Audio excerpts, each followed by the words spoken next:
hear what I was playing, Lane? I didn't think it polite to listen, sir. Oh, I'm sorry for that, for your sake. I don't play accurately. Anyone can play accurately, but I play with wonderful expression. As far as the piano is concerned, sentiment is my forte. I keep science for life. Yes, sir. Now, speaking of the science of life, you've got the cucumber sandwiches cut for Lady Bracknell. Yes, sir.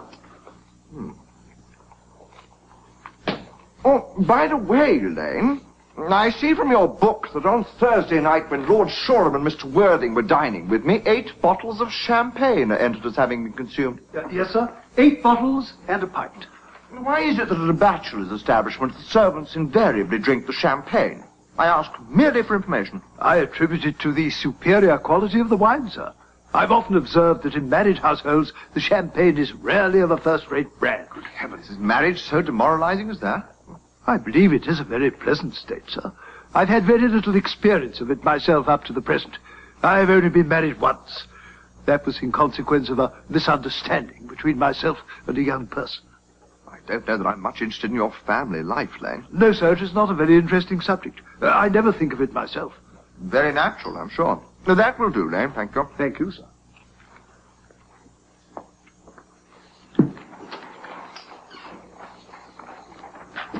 Lane's views on marriage seem somewhat lax. Now, really, if the lower orders don't set us a good example, what on earth is the use of them? It seems a class to have absolutely no sense of moral responsibility. Mr. Earnest Worthing. How are you, my dear Ernest? What brings you up to town? Oh, pleasure, pleasure. What else should bring one anywhere? Eating as usual, I see, Algy. I believe it is customary in good society to take some slight refreshment at 5 o'clock. Where have you been since last Thursday? Oh, in the country. What on earth do you do there? One is in town, one amuses oneself. When one is in the country, one amuses other people. It is excessively boring. And who are these people you amuse? Oh, neighbours, neighbours. Got nice neighbours in your part of Shropshire? Perfectly horrid. Never speak to one of them. How immensely you must amuse them. Oh, by the way, Shropshire is your county, is it not? Shropshire, yes, of course. Hello, why all these cups? Why cucumber sandwiches? Why such reckless extravagance in one so young? Who is coming to tea? Well, merely Aunt Augusta and Gwendolen. How perfectly delightful. Yes, that's all very well, but I'm afraid Aunt Augusta won't quite approve of your being here. May I ask why? My dear fellow, the way you flirt with Gwendolen is perfectly disgraceful. It's almost as bad as the way Gwendolen flirts with you. I am in love with Gwendolen. I have come up to town expressly to propose to her. Oh, I thought you'd come up for pleasure. I call that business. Oh, how utterly unromantic you are. I really don't see anything romantic in proposing. Well, it's very romantic to be in love, but there's nothing romantic about a definite proposal. Why, one may be accepted. One usually is, I believe. And then the excitement's all over. The very essence of romance is uncertainty. If ever I get married, I shall certainly try and forget the fact. I've no doubt about that, dear Algy. The divorce court was specially invented for people whose memories are so curiously constituted. Oh, there's no use speculating on that subject. Divorces are made in heaven. Please, don't touch the cucumber sandwiches. They're ordered specially for Aunt Augusta. Well, you've been eating them all the time. It's quite different. She's my aunt. Oh. Have some bread and butter. The bread and butter is for Gwendolen. Gwendolen is devoted to bread and butter. Very good bread and butter it is, too. But you need not eat as if you're going to eat it all. Really behave as if you were married to already. You are not married to already, and I don't think you ever will be. Why on earth do you say that? Well, in the first place, girls never marry the men they flirt with. Girls don't think it right. That is nonsense. It isn't. It's a great truth. It accounts for the extraordinary number of bachelors one sees all over the place. In the second place, I don't give my consent. Your consent? My dear fellow, Gwendolen is my first cousin. Before I allow you to marry her, you must first clear up the whole question of Cecily. Cecily? What on earth do you mean? What do you mean, Algy, by Cecily? I don't know anyone of the name of Cecily. Now bring me that cigarette case Mr. Worthing left in the smoking room the last time he dined here. Yes, sir. Do you mean to say you've had my cigarette case all this time? I wish to goodness you'd let me know. I have been writing frantic letters to Scotland Yard about it. I was very nearly offering a large reward. I wish you would offer one. I have to be more than usually hard up. Well, it's no good offering a large reward now that the thing is found. I think it's rather mean of you, Ernest, I must say. However, it makes no matter. For now that I look at the inscription inside, I find the thing isn't yours after all. Of course it's mine. You've seen me with it 100 times, and you have no right whatsoever to read what is written inside. It's a very ungentlemanly thing to read a private cigarette case. It's absurd to have a hard and fast rule about what one should read and what one shouldn't. More than half of modern culture depends on what one shouldn't read. I'm quite aware of the fact, and I don't propose to discuss modern culture. It isn't the sort of thing one should talk of in private. I simply want my cigarette case back. Yes, but this isn't your cigarette case. This cigarette case is a present from someone of the name of Cecily. And you said you didn't know anyone of that name. Well, if you want to know, Cecily happens to be my aunt. Your aunt? Yes, charming old lady she is too. Lives at Tunbridge Wells. Just give it back to me, Yes, Algy. but why does she call herself Little Cecily if she is your aunt and lives at Tunbridge Wells? From Little Cecily with her fondest love. My dear fellow, what on earth is there in that? Some aunts are tall, some aunts are not tall. That is a matter that surely an aunt may be allowed to decide for herself. You seem to think that every aunt should be exactly like your aunt. That is absurd. Now, for heaven's sake, give me back my cigarette case. Yes, but why does your aunt call you her uncle? From Little Cecily with her fondest love to her dear Uncle Jack. Well, there is no objection, I admit, to an aunt being a small aunt. But why an aunt, no matter what her size may be, should call her own nephew her uncle, I can't quite make out. Besides, your name isn't Jack at all. It's Ernest. It isn't Ernest, it's Jack. You've always told me it was Ernest. I've introduced you to everyone as Ernest. You answer to the name of Ernest. You look as if your name was Ernest. You're the most Ernest-looking person I ever saw in my life. Perfectly absurd you're saying your name isn't Ernest. It's on your cards. Here is one of them. Mr. Ernest Worthing, B4, the Albany. I'll keep this as proof that your name is Ernest, if you ever attempt to deny it to me, or to Gwendolen, or to anyone else. Well, my name is Ernest in town and Jack in the country. And the cigarette case was given to me in the country. Yes, but that does not explain why your small Aunt Cecily, who lives at Tunbridge Wells, calls you her dear uncle. Come on, old boy. Much better have the thing out at once. My dear Algy, you talk exactly as if you were a dentist. It is very vulgar to talk like a dentist when one isn't a dentist. It produces a false impression. That is exactly what dentists always do. Oh. Now go on, tell me the whole thing. I may mention I've always suspected you of being a confirmed and secret Bunburyist, and I'm quite sure of it now. A Bunburyist? What on earth do you mean by a Bunburyist? I will reveal to you the meaning of that incomparable expression as soon as you are kind enough to inform me why you are Ernest in town and Jack in the country. Well, produce my cigarette case first. Here it is. Now, produce your explanation, and pray make it improbable. My dear fellow, there is nothing improbable about my explanation at all. In fact, it's perfectly ordinary. Old Mr. Thomas Cardew, who adopted me when I was a little boy, made me in his will guardian to his granddaughter, Miss Cecily Cardew. Cecily, who addresses me as her uncle, from motives of respect that you could not possibly appreciate, lives at my place in the country under the charge of her admirable governess, Miss Prism. Where is that place in the country, by the way? That is nothing to you, dear boy. You are not going to be invited. I may tell you candidly that the place is not in Shropshire. I suspected that, my dear fellow. I Bunburied all over Shropshire on 2 separate occasions. Now, go on. Why are you Ernest in town and Jack in the country? My dear Algy, I don't know whether you will be able to understand my real motives. You are hardly serious enough. When one is placed in the position of guardian, one has to adopt a very high moral tone on all subjects. It is one's duty to do so. As a high moral tone can hardly be said to conduce very much to either one's health or one's happiness. In order to get up to town, I have always pretended to have a younger brother of the name of Earnest, who lives in the Albany and gets into the most dreadful scrapes. That, my dear Algy, is the whole truth, pure and simple. Well, the truth is rarely pure and never simple. Modern life would be very tedious if it were either, and modern literature, complete impossibility. Well, that wouldn't be at all a bad thing. Literary criticism isn't your forte, my dear fellow. Don't try it. You should leave that to people who haven't been at a university. They do it so well in the daily papers. Now, what you really are is a Bunburyist. I was quite right in saying that you're a Bunburyist. In fact, you are one of the most advanced Bunburyists I know. What on earth do you mean? You have invented a very useful younger brother called Ernest, in order that you may be able to come up to town as often as you like. I have invented an invaluable permanent invalid called Bunbury, in order that I may be able to go down to the country whenever I choose. Well, Bunbury is perfectly invaluable. If it wasn't for Bunbury's extraordinary bad health, for instance, I wouldn't be able to dine with you at Willis's tonight. For I've really been engaged to Aunt Augusta for more than a week. I haven't asked you to dine with me anywhere tonight. I know. You are absurdly careless about sending out invitations. Very foolish of you.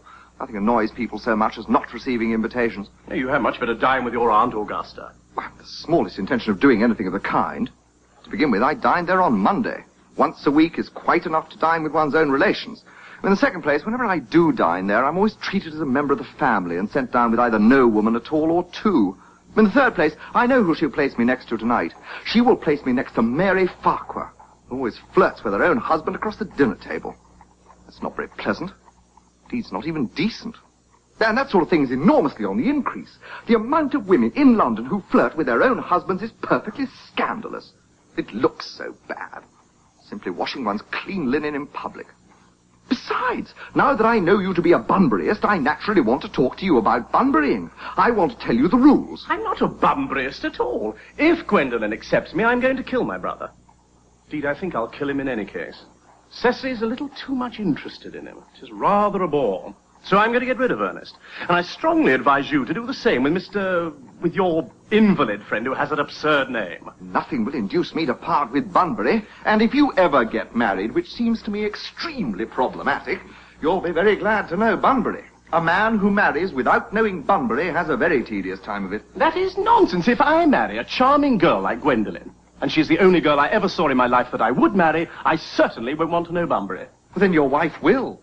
You don't seem to realize that in married life, 3 is company and 2 is none. Oh, that, my dear young friend, is the theory that the corrupt French drama has been propounding for the last 50 years. Yes, and the happy English home has proved in half the time. For heaven's sake, don't try to be cynical. It's perfectly easy to be cynical. My dear fellow, it isn't easy to be anything nowadays. Such a lot of beastly competition about. Ah, that must be Aunt Augusta. Only relatives or creditors ever ring in that Wagnerian manner. Now, if I promise to get her out of the way for 10 minutes so that you may have an opportunity of proposing to Gwendolen, may I dine with you tonight at Willis's? I suppose so, if you want to. Yes, but you must be serious about it. I hate people who are not serious about meals. It's so shallow of them. Lady Bracknell and Miss Fairfax. Good afternoon, dear Algernon. I hope that you are behaving very well. I'm feeling very well, Aunt Augusta. That is not quite the same thing. In fact, the two things rarely go together. Good afternoon, Mr. Worthing. How do you do? Dear me, you are smart. I am always smart. Am I not, Mr. Worthing? You're quite perfect, Miss Fairfax. Oh, I hope I am not that. It would leave no room for developments. And I intend to develop in many directions. I am so sorry that we're a little late, Algernon, but I was obliged to call on dear Lady Harbury. I hadn't been there since her poor husband's death. I never saw a woman so altered. She looks quite 20 years younger. And now, I'll have a cup of tea and one of those nice cucumber sandwiches you promised me. Certainly, Aunt Augusta. Won't you come and sit here, Gwendolen? Thanks, Mamma. I'm quite comfortable where I am. Good heavens, Lane! Why are there no cucumber sandwiches? I ordered them specially. There were no cucumbers in the market this morning, sir. I went down twice. No cucumbers? No, sir. Not even for ready money. That will do, Lane. Thank you. Thank you, sir. I am greatly distressed, Aunt Augusta, about there being no cucumbers, not even for ready money. It really makes no matter, Algernon. I had some crumpets with Lady Harbury, who seems to me to be living entirely for pleasure now. I hear her hair has turned quite gold from grief. It certainly has changed its color. From what cause, I of course cannot say. Thank you.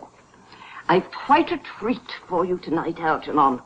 I'm going to send you down with Mary Farquhar.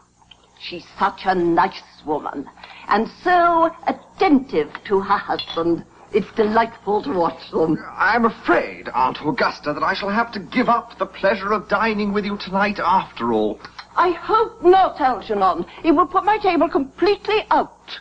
Your uncle would have to dine upstairs. Fortunately, he is accustomed to that. It is a great bore, and I need hardly add a terrible disappointment to me, but the fact is that I've just had a telegram to say that my poor friend Bunbury is very ill again. They seem to think I should be with him. Well, I must say, Algernon, that I think it is high time Mr. Bunbury made up his mind whether he is going to live or to die. This shilly-shallying with the question is absurd. Nor do I in any way approve of the modern sympathy with invalids. I consider it morbid. Illness of any kind is hardly a thing to be encouraged in others. Health is the primary duty of life.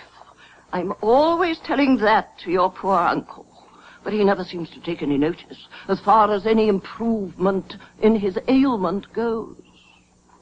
I would be much obliged if you would ask Mr. Bunbury from me to be kind enough not to have a relapse on Saturday, for I rely on you to arrange my music for me.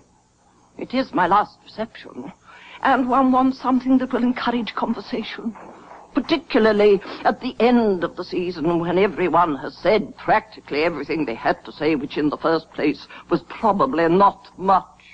Well, I'll speak to Bunbury, Aunt Augusta, if he is still conscious, and I think I can promise you he'll be all right by Saturday. Of course, the music is a great difficulty. You see, if one plays good music, people don't listen. And if one plays bad music, people don't talk. But I'll run through the program I've drawn out, if you would care to come into the next room for a moment. Thank you, Algernon. That is very thoughtful of you. I'm sure that the program will be delightful after a few expurgations. French songs I cannot possibly allow. People always seem to think that they are improper, and either look shocked, which is vulgar, or laugh, which is worse. But German sounds a thoroughly respectable language, and indeed, I believe, is so. Gwendolen, you will accompany me? Certainly, Mamma.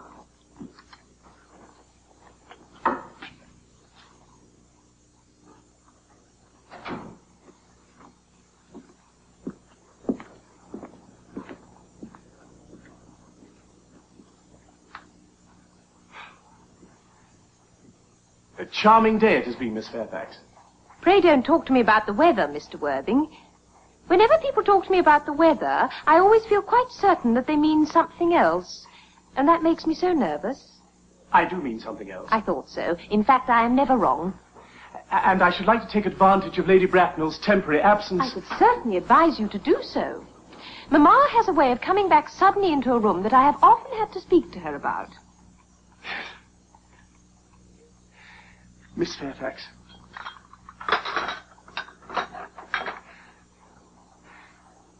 Ever since I met you, I have admired you more than any girl I have ever met since I met you. Yes, I am quite well aware of the fact. And I often wish that in public, at any rate, you had been more demonstrative. Oh. For me, you have always had an irresistible fascination. Even before I met you, I was far from indifferent to you. We live, as I hope you know, Mr. Worthing, in an age of ideals. The fact is constantly mentioned in the more expensive monthly magazines and has reached the provincial pulpits, I am told. And my ideal has always been to love someone of the name of Earnest.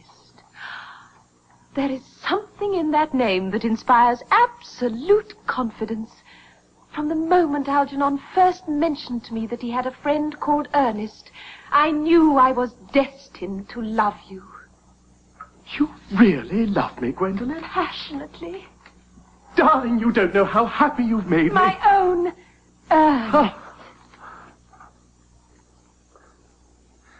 But do you really mean to say you couldn't love me if my name wasn't Earnest? But your name is Ernest. Yes, I noticed, but supposing it was something else, do you mean to say you couldn't love me then? Ah, that is clearly a metaphysical speculation, and like most metaphysical speculations, has very little reference at all to the actual facts of real life as we know them. Personally, darling, to speak quite candidly, I don't much care about the name of Earnest. I don't think the name suits me at all. It suits you perfectly. It is a divine name. It has a music of its own. It produces vibrations. Well, really, Gwendolen, I must say I think there are lots of other much nicer names. I think Jack, for instance, a charming name. Jack? No. There is very little music in the name Jack, if any at all, in fact. It does not thrill. It produces absolutely no vibrations. I have known several Jacks, and they were all, without exception, more than usually plain. Besides, Jack is a notorious domesticity for John. And I pity any woman who's married to a man called John. She would probably never know the entrancing pleasure of a single moment's solitude. No, the only really safe name is Earnest. Gwendolen, I must get christened at once. No. I mean, we must get married at once. There is no time to be lost. Married, Mr. Worthing? Well, surely. You know I love you, and you led me to believe, Miss Fairfax, that you were not absolutely indifferent to me. I adore you. But you haven't proposed to me yet. Nothing at all has been said about marriage. The subject has not even been touched upon. Well, may I propose to you now? I think it would be an admirable opportunity. And to spare you any possible disappointment, I think it only fair to tell you quite frankly beforehand that I am fully determined to accept you. Gwendolen! Yes, Mr. Worthing? What have you got to say to me? Well, you know what I've got to say to you. Yes, but you don't say it.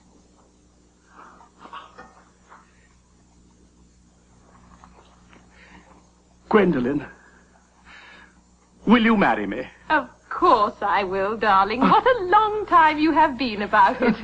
I'm afraid you've had very little experience in how to propose. My own one, I have never loved anyone in the world but you. Yes, but men often propose for practice. I know my brother Gerald does. All my girlfriends tell me so. What wonderful eyes you have, Ernest. I hope you will always look at me just like that, especially when there are other people present. Mr. Worthing! Rise, sir, from this semi-recumbent posture. It is most indecorous. Mamma, I must beg you to retire. This is no place for you. Besides, Mr. Worthing has not quite finished yet. Finished what, may I ask? I am engaged to Mr. Worthing, Mamma. Pardon me, you are not engaged to anyone? When you do become engaged to someone, I or your father, should his health permit, will inform you of the fact. An engagement should come on a young girl as a surprise, pleasant or unpleasant, as the case may be. It is hardly a matter that she could be allowed to arrange for herself. And now, I have a few questions to put to you, Mr. Worthing. While I am making these inquiries, you, Gwendolen, will wait for me below in the carriage. Mamma. In the carriage, Gwendolen?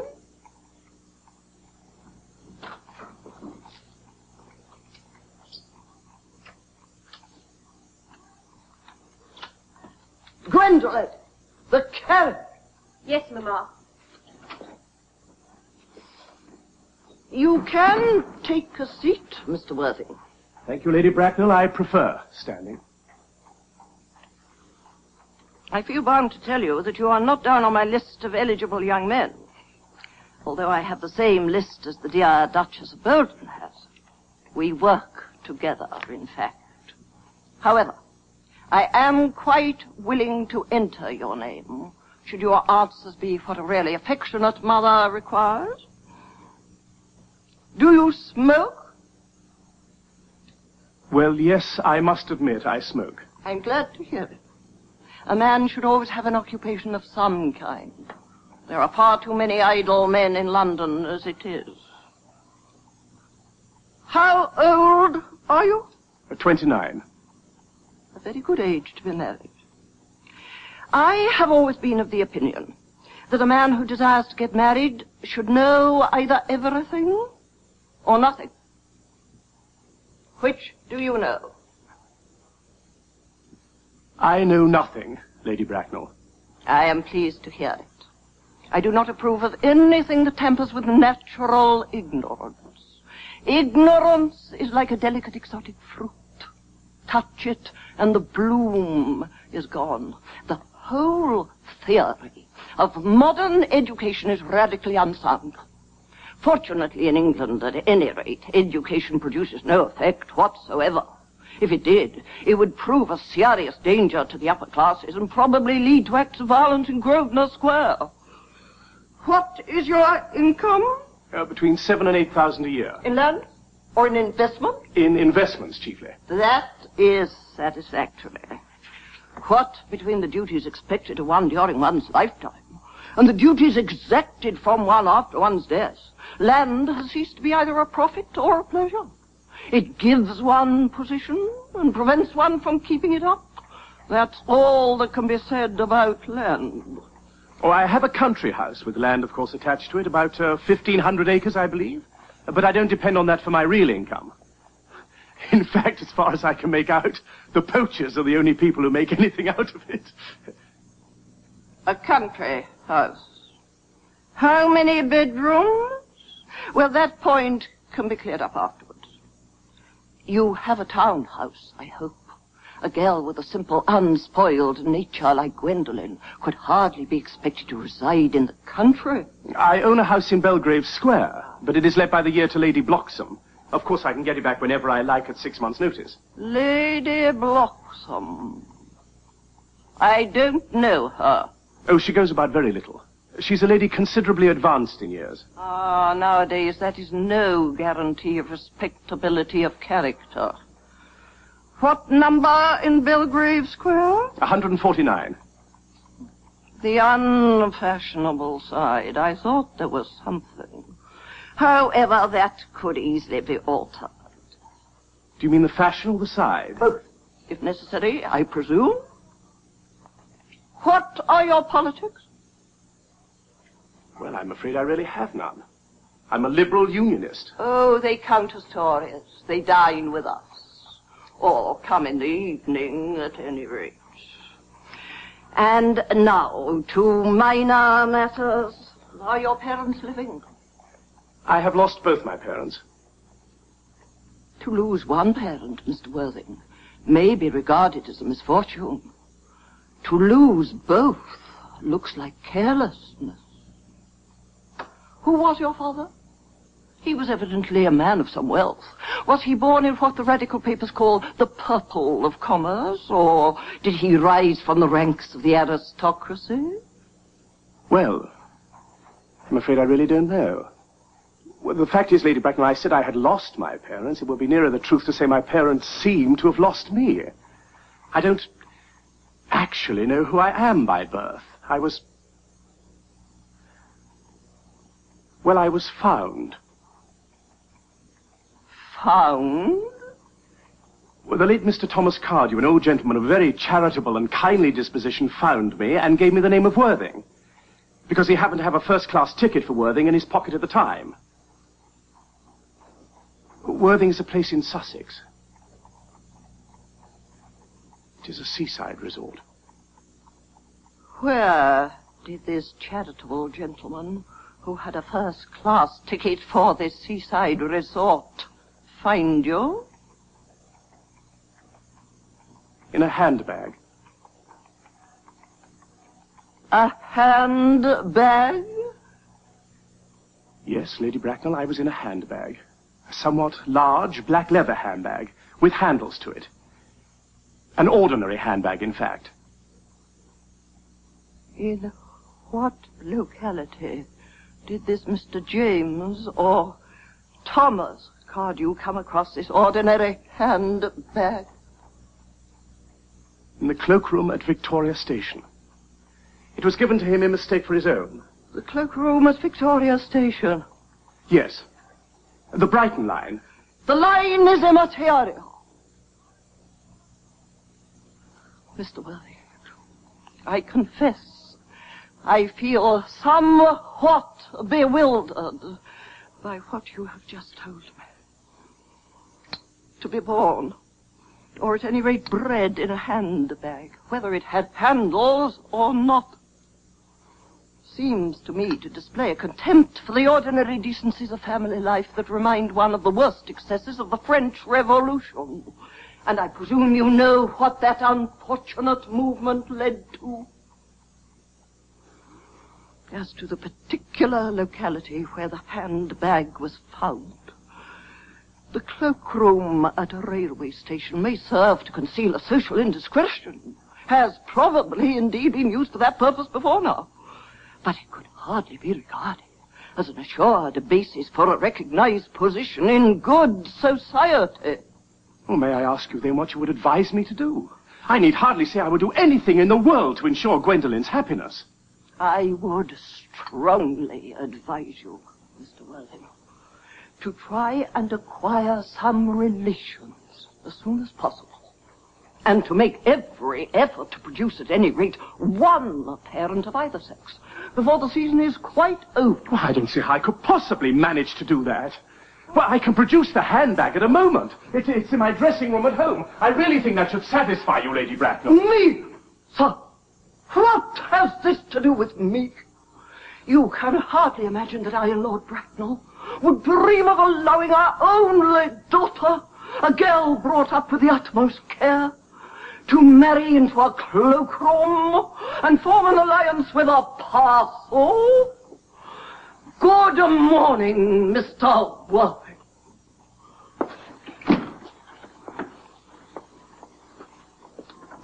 Good morning. For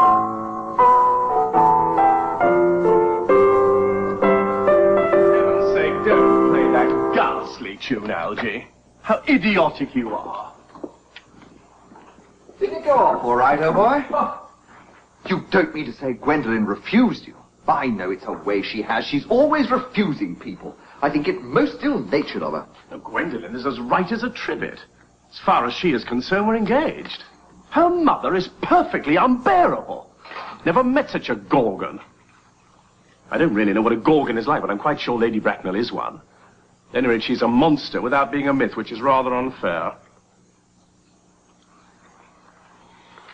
Oh, I beg your pardon, Algy. I suppose I shouldn't talk about your own aunt in that way before you. Oh, my dear boy, I love hearing my relations abused. That's the only thing that makes me put up with them at all. Relations are simply a tedious pack of people who haven't got the remotest knowledge of how to live, nor the smallest instinct about when to die. Well, that is nonsense. It isn't? Well, I won't argue about the matter. You always want to argue about things. Well, that is exactly what things were originally made for. Well, upon my word, if I thought that, I'd shoot myself. You don't think there is any chance of Gwendolen becoming like her mother in about 150 years, do you, Algy? All women become like their mothers. That's their tragedy. No man does. That's his. Is that clever? It's perfectly phrased, and quite as true as any observation in civilized life should be. I am sick to death of cleverness. Everybody's clever nowadays. You can't go anywhere without meeting clever people. Things become an absolute public nuisance. I wish to goodness we had a few fools left. Oh, we have. I should extremely like to meet them. What do they talk about? The fools? About the clever people, of course. By the way, have you told Gwendolen the truth yet about your being Earnest in town and Jack in the country? Oh, my dear fellow, the truth isn't quite the sort of thing one tells to a nice, sweet, refined girl. What extraordinary ideas you have about the way to behave to a woman. The only way to behave to a woman is to make love to her if she's pretty, and to someone else if she's plain. Oh, that is nonsense. Well, what about your brother? What about the profligate Earnest? No, before the end of the week I shall have got rid of him. I'll say he died in Paris of apoplexy. Lots of people die of apoplexy quite suddenly, don't they? Yes, but it's hereditary, my dear fellow. It's the sort of thing that runs in families. Much better say a severe chill. You are sure a severe chill isn't hereditary or anything of that kind? Of course it isn't. Very well, then. My poor brother Ernest is carried off suddenly in Paris by a severe chill. That gets rid of him. Yeah, but I thought you said that Miss Cardew was a little too much interested in your poor brother Ernest. Won't you feel his loss a good deal? Oh, that's all right. Cecily's not a silly, romantic girl, I'm glad to say. She's got a capital appetite, goes long walks, and pays no attention at all to her lessons. I would rather like to see Cecily. I will take very good care you never do. She's excessively pretty, and she's only just 18. Have you told Gwendolen yet that you have an excessively pretty ward who is only just 18? One doesn't blurt these things out to people. Gwendolen and Cecily are perfectly certain to become extremely great friends. I'll bet you anything you like that half an hour after they've met, they'll be calling each other sister. Women only do that when they've called each other a lot of other things first. Now, my dear boy, if we want to get a good table at Willis's, we really must go and dress. Do you know it's nearly 7? Well, it always is nearly 7. Well, I'm hungry. I never knew you when you weren't. This fair. Oh, Gwendolen, upon my word. Algy, kindly turn your back. I have something very particular to say to Mr. Worthing. Really, Gwendolen, I don't think I can allow this at all. Algy, you always adopt a strictly immoral attitude towards life. You are not quite old enough to do that. My own darling. Ernest, We may never be married. From the expression on Mamma's face, I fear we never shall. Few parents nowadays pay any regard to what their children say to them. The old-fashioned respect for the young is fast dying out. Whatever influence I ever had over Mamma, I lost at the age of 3. But although she may prevent us from becoming man and wife, and I may marry someone else, and marry often, nothing she can possibly do can alter my eternal devotion to you. Dear Gwendolen. The story of your romantic origin, as related to me by Mamma with unpleasing comments, has naturally stirred the deeper fibers of my being. Your Christian name holds an irresistible fascination for me. The simplicity of your character makes you exquisitely incomprehensible to me. Your town address at the Albany I have. What is your address in the country? The Manor House, Woolton, Hertfordshire. There is a good postal service, I presume. It may be necessary to do something desperate. That, of course, will require serious consideration. I will communicate with you daily. My own one. How long do you stay in town? Till Monday. Good. Algy, you may turn around now. Thanks, I've turned round already. You may also ring the bell. You will let me see you to your carriage, my own darling? Certainly. I will see Miss Fairfax out. Yes, sir.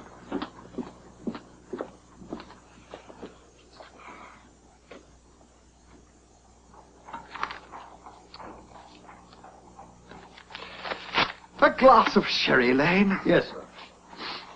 Tomorrow, Lane, I'm going Bunbury. Yes, sir. I shall probably not be back until Monday. You can put up my dress clothes, my smoking jacket, and all the Bunbury suits. Yes, sir. I hope tomorrow will be a fine day, Lane. It never is, sir. Lane, you're a perfect pessimist. I do my best to give satisfaction, sir. There's a sensible, intellectual girl. The only girl I ever cared for in my life. What on earth are you so amused at? Oh, I'm a little anxious about poor Bunbury, that's all. If you don't take care, your friend Bunbury will get you into a serious scrape someday. I love scrapes. They're the only things that are never serious. Oh, that's nonsense, Algy. You never talk anything but nonsense. Nobody ever does.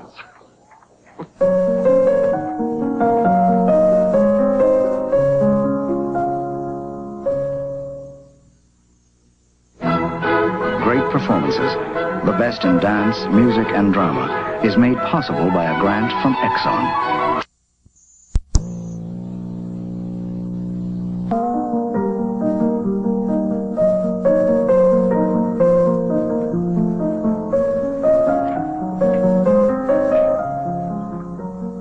Cecily? Cecily! Surely such a utilitarian occupation as the watering of flowers is rather Moulton's duty than yours. Especially at a moment when intellectual pleasures await you. Your German grammar is on the table. Pray open it at page 15. We will repeat yesterday's lesson. But I don't like German. It isn't at all a becoming language. I know perfectly well that I look quite plain after my German lesson. Child, you know how anxious your guardian is that you should improve yourself in every way.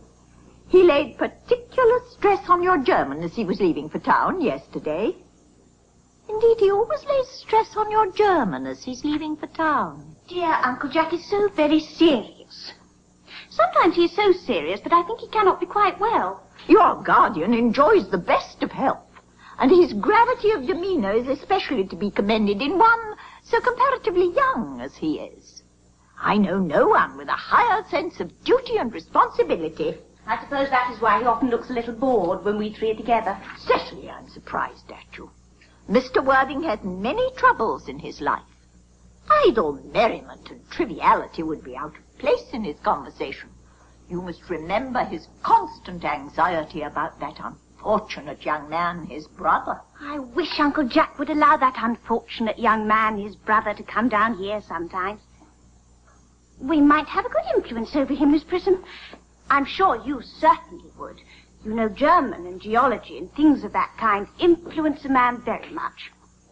I do not believe that even I could exert any influence over a character that, according to his own brother's admission, is irretrievably weak and vacillating.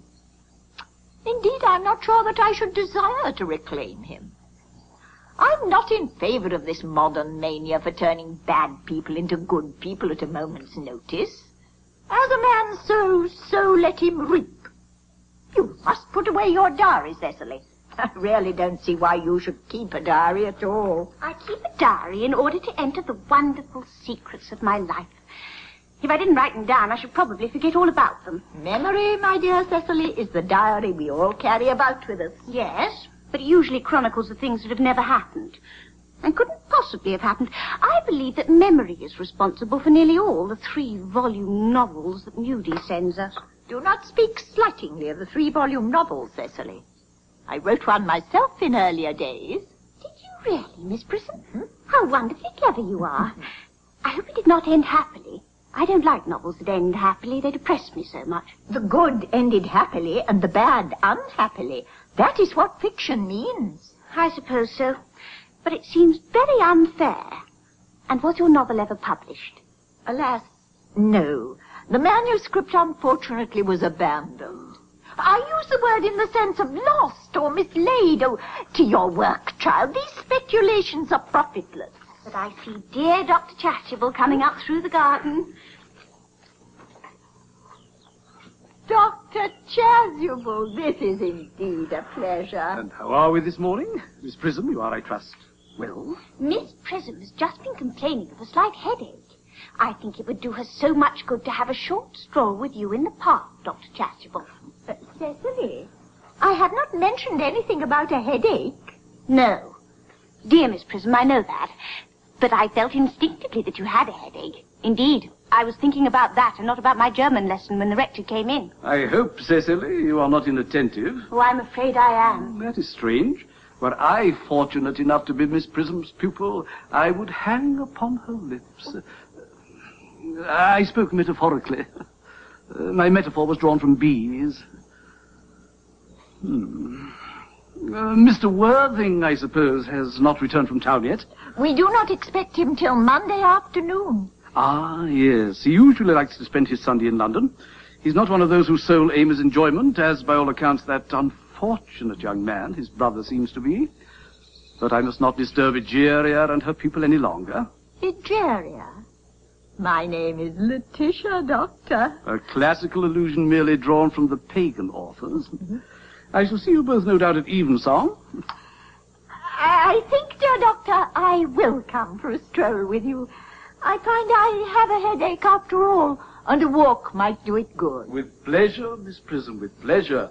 We might go as far as the schools and back. That would be delightful. Cecily, you will read your political economy in my absence. The chapter on the fall of the rupee you may omit. It is somewhat too sensational. Even these metallic problems have their melodramatic side. Horrid political economy. Horrid geography. Horrid German. Mr. Ernest Worthing has just driven over from the station. He has brought his luggage with him. Mr. Ernest Worthing, B4 the Albany W. Uncle Jack's brother. Did you tell him Mr. Worthing was in town? Yes, miss. He seemed very much disappointed. I mentioned that you and Miss Prism were in the garden. He said he was anxious to speak to you privately for a moment. Ask Mr. Ernest Worthing to come here. I suppose you'd better talk to the housekeeper about a room for him. Yes, miss. I've never met any really wicked person before. I feel rather frightened. I'm so afraid he will look just like everyone else. He does. You are my little cousin Cecily, I'm sure. You are under some strange mistake. I'm not little. In fact, I believe I'm more than usually tall for my age. But I am your cousin Cecily. You, I see from your card, are Uncle Jack's brother. My cousin Ernest. My wicked cousin Ernest. Oh, I'm not really wicked at all, Cousin Cecily. You mustn't think that I'm wicked. If you are not, then you have certainly been deceiving us all in a very inexcusable manner. I hope you have not been leading a double life, pretending to be wicked and being really good all the time. That would be hypocrisy. Of course, I have been rather reckless. I'm glad to hear it. In fact, now that you mention the subject, I have been very bad in my own small way. I don't think you should be so proud of that, though I'm sure it must have been very pleasant. It is much pleasanter being here with you. I can't understand how you were here at all. Uncle Jack won't be back till Monday afternoon. Oh, that is a terrible disappointment. I'm obliged to go out by the first train on Monday morning. I have a business appointment that I'm anxious to miss. Couldn't you miss it anywhere but in London? No, the appointment is in London. Well, I know, of course, how important it is not to keep a business engagement if one wishes to retain any sense of the beauty of life. But still, I think you'd better wait till Uncle Jack arrives. I know he wants to speak to you about your emigrating. About my what? You're emigrating. He's gone up to buy your outfit. I certainly wouldn't let Jack buy my outfit. He has no taste in neckties at all. I don't think you would require neckties. Uncle Jack is sending you to Australia. Australia? I'd sooner die. Well, he said at dinner on Wednesday night that you would have to choose between this world, the next world, and Australia. Oh, well, the reports I have received of Australia and the next world are not particularly encouraging. This world is good enough for me, Cousin Cecily. Yes, but are you good enough for it? I'm afraid I'm not that. And that is why I want you to reform me. You might make that your mission, if you don't mind, Cousin Cecily. I'm afraid I've no time this afternoon. Well, would you mind my reforming myself this afternoon? It is rather quixotic of you, but I think you should try. I will. I feel better already. You're looking a little worse. Well, that's because I'm hungry. How thoughtless of me. I should have remembered that when one is going to lead an entirely new life, one requires regular and wholesome meals. Won't you come in? Thank you. Might I have a buttonhole first? I never have any appetite unless I have a buttonhole first. A Maréchal Niel? No, I'd sooner have a pink rose. Why? Because you are like a pink rose, Cousin Cecily. I don't think it can be right for you to talk to me like that. Miss Prism never says such things to me. And then Miss Prism is a short-sighted old lady.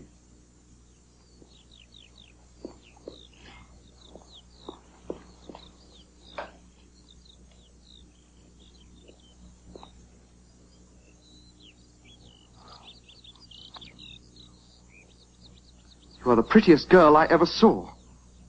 Miss Prism says all good looks are a snare. Now, they're a snare that every sensible man would like to be caught in. Oh, I don't think I would care to catch a sensible man. I wouldn't know what to talk to him about.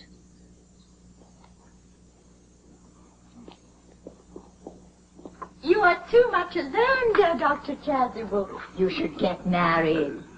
A misanthrope I can understand. A womanthrope, never. Believe me, I do not deserve so neologistic a phrase. The precept, as well as the practice of the primitive church, was distinctly against matrimony. Oh, that is obviously the reason why the primitive church has not lasted to the present day.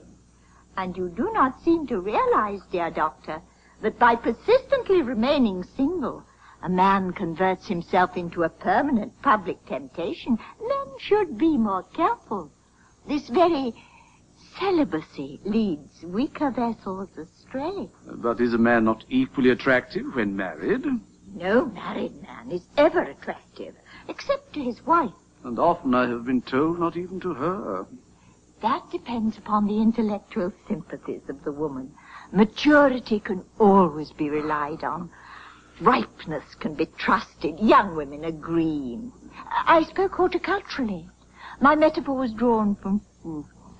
But where is Cecily? Perhaps she followed us to the school. Mr. Worthing. Mr. Worthing? This is indeed a surprise. We did not look for you till Monday afternoon. I have returned sooner than I expected. Dr. Chasuble, I hope you're well. Dear Mr. Worthing, I trust this garb of woe does not betoken some terrible calamity. My brother. More shameful debts and extravagance? Still leading his life of pleasure? Dead. Your brother Ernest dead? Quite dead.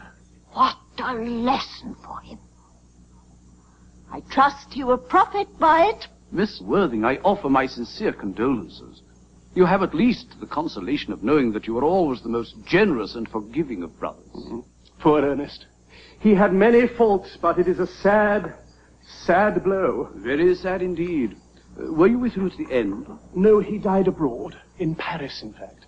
I had a telegram last night from the manager of the Grand Hotel. Was the cause of death mentioned? A severe chill, it seems. As a man sows, so let him reap. Charity, dear Miss Prism, charity. None of us are perfect. I myself am peculiarly susceptible to draughts. Will the interment take place here? No, he seems to have expressed a desire to be buried in Paris. In Paris? I fear that hardly points to any very serious state of mind at the last. You will no doubt wish me to make some slight allusion to this tragic domestic affliction next Sunday. My sermon on the meaning of the manna in the wilderness can be adapted to almost any occasion. Joyful, or, as in the present case, distressing. I have preached it at harvest celebrations, christenings, confirmations, on days of humiliation and festival days. The last time I preached it was in the cathedral, as a charity sermon on behalf of the Society for the Prevention of Discontent among the upper orders. The bishop who was present was much struck by some of the analogies I drew. That reminds me. You mentioned christenings, I think, Dr. Chasuble. I suppose you know how to christen, all right? I mean, of course, you are continually christening, aren't you? It is, I regret to say, one of the rector's most constant duties in this parish. I've often spoken to the poorer classes on the subject, but they don't seem to know what thrift is. But is there any particular infant in whom you're interested, Mr. Worthing? Your brother was, I believe, unmarried, was he not? Oh, yes, quite unmarried. People who live entirely for pleasure usually are. But it is not for any child, dear doctor. No, I'm very fond of children. No, the fact is, I would like to be christened myself. This afternoon, if you have nothing better to do. But surely, Mr. Worthing, you have been christened already. Well, I don't remember anything about it. Of course, I don't know if the thing would bother you in any way, or if you think I'm a little too old now. Not at all. Sprinkling, and indeed, the immersion of adults is a perfectly canonical practice. Immersion? You need have no apprehension, Mr. Worthing. Sprinkling is all that is necessary, or indeed, I think, advisable. Our weather is so changeable. At what hour would you wish this ceremony performed? Oh, I might trot round about 5, if that would suit you. Perfectly, perfectly. In fact, I have 2 similar ceremonies to perform at that time. A case of twins that occurred recently in one of the outlying cottages on your own estate. Poor Jenkins, the carter, a most hard-working man. Oh, well, I don't see much fun in being christened along with other babies. It would be childish. Would 5:30 do? Admirably, admirably. And now, dear Mr. Worthing, I will not intrude any longer into a house of sorrow. I would merely beg you not to be too much bowed down by grief. What seem to us bitter trials are often blessings in disguise. This seems to me to be a blessing of an extremely obvious kind. Uncle Jack. Oh, I am pleased to see you back. But what horrid clothes you've got on. Do go and change them. My child, my child. What is the matter, Uncle Jack? Do look happy. You look as if you had toothache. And I've got such a surprise for you. Who do you think is in the dining room? Your brother. Who? Your brother Ernest. He arrived about half an hour ago. Oh, what nonsense. I haven't got a brother. Oh, don't say that. However badly he may have behaved to you in the past, he is still your brother. You couldn't be so heartless as to disown him. I'll tell him to come out. And you will shake hands with him, won't you, Uncle Jack? These are very joyful tidings. After we'd all been resigned to his loss, his sudden return seems to me to be peculiarly distressing. My brother is in the dining room. I don't know what it all means. I think it's perfectly absurd. Good heavens. Brother John, I have come down from town to tell you how sorry I am for all the trouble I've given you, and that I intend to lead a better life in the future. Uncle Jack, you're not going to refuse your own brother's hand. Nothing would induce me to take his hand. I think his coming down here disgraceful. He knows perfectly well why. Uncle Jack, do be nice. There is some good in everyone. Ernest has just been telling me about his poor invalid friend, Mr. Bunbury, who he goes to visit so often. And surely there must be much good in one who is kind to an invalid. and leaves the pleasures of London to sit by a bed of pain. Oh, he's been talking about Bunbury, has he? Yes. He's told me all about poor Mr. Bunbury and his terrible state of health. Bunbury? Well, I won't have him talk to you about Bunbury or about anything else. It's enough to drive one perfectly frantic.